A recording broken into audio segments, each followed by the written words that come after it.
ongea na jamii ambaye imeungana, and he did not want that because he knows when we are united 8, 9, 10 million votes, we are very strong, and it is not possible to shortchange us. So you as a region, please be united and have your own identity as a region. Na msiambiwe na watu ati ni mambo ya Kenya, ati ni ukabila. Oh, we want all Kenyans to be united. You know, when I have listened to the president, when he's talking about Kenya being united, what he means is Kenya being united behind him. That is what he means. Hii akiongea ati mambo ya Kenya kuungana, what he means is behind him. Kenya is not at war with anybody. All communities are working together. The people of Mulembe and others, we are friends. There is nothing to unite us. It's you to unite as a region so that you go and engage other regions who are also equally united. So, kibarua iko kwenu, my friend from the people. As you speak, do you think that the mountain is one? Because most of the political analysts are saying that the mountain is divided. Most of those analysts are not from that region. They don't understand that region. That region learned bitter lessons in the year 1992 and 1997.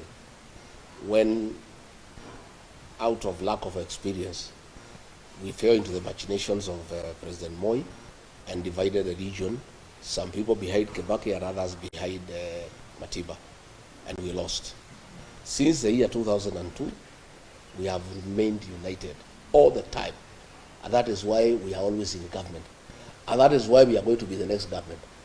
The mountain is one. In fact, we have even now, the Kamba people have come in as Mount Kenya South. The mountain is getting larger.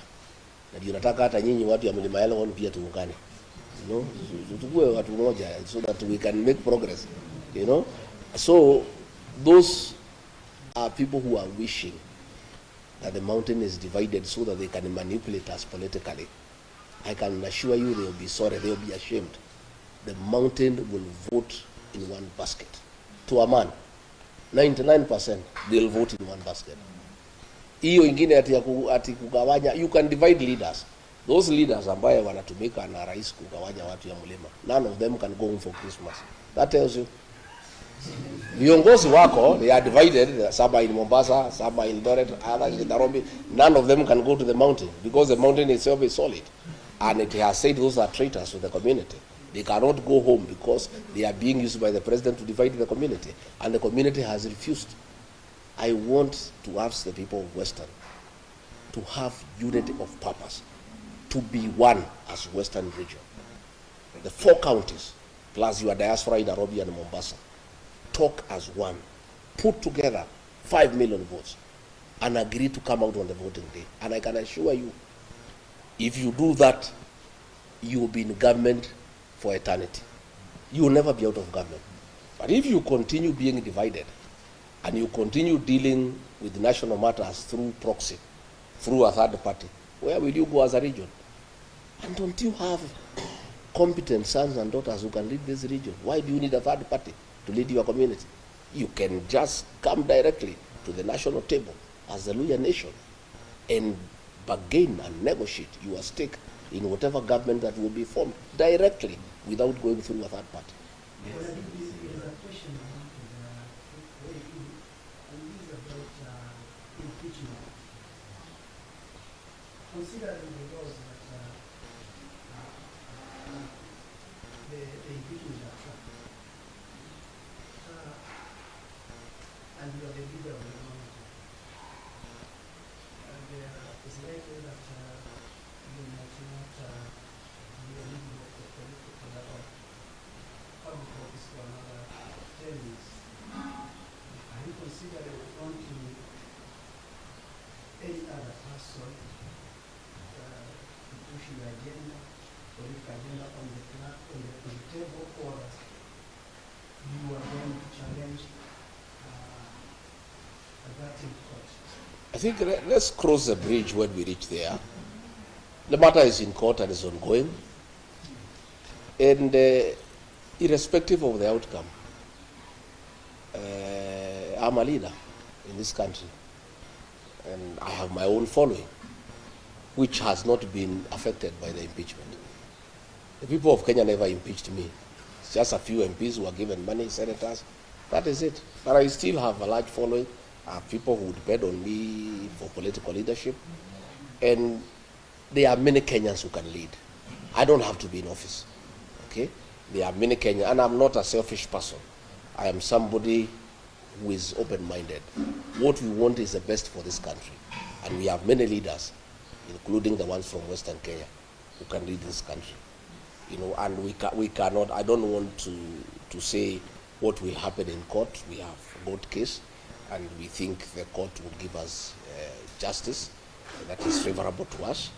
But it doesn't matter whatever it is that we are talking to the people, and the people are listening to us. And they are not listening to me because I am in office. I am not in office. They are listening to me because I have something to offer. You know?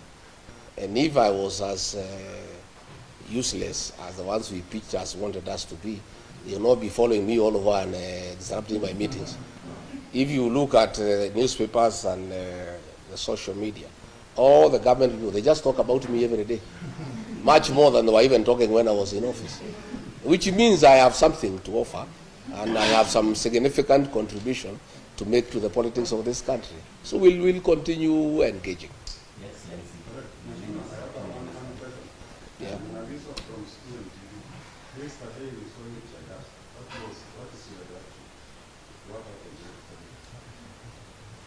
You know, we have a desperate regime that has lost favor with the people of Kenya. Desperate people do desperate things. A police officer threw tear gas at us. The meeting went on, and the people were dealt with by Wananchi. You know, Wananchi are protecting our meetings. Our Wananchi will not allow that kind of nonsense anywhere. So the meeting still went on. Nothing stopped the meeting. These are just desperate people. They have nothing to offer the people of Kenya. There are so many questions, abductions, they cannot answer, cost of living, they cannot answer, poor economic management, they cannot answer. They are left to desperate acts of trying to stop our meetings. In fact, those acts of trying to stop our meetings make the people more agitated by the government, and they become very rebellious. So to us, it's neither here nor there. It's just an act of desperation by a regime that has lost credibility, that has lost legitimacy, that has lost the goodwill of the people of Kenya. And when people are desperate, they are allowed to do desperate things.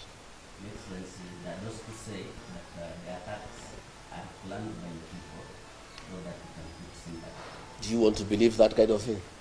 Do you want to believe anything this government is saying? They say there are no abductions. President said more than 5 times there are no abductions. He seems to have changed his mind and said he is going to stop the abduction. So if he's going to stop the abductions, who was doing them? Do you believe anything these people say? These people will say anything. They are not believable anymore. People are tired of lies, you know, and everything is there. It's on video. People can see what was happening.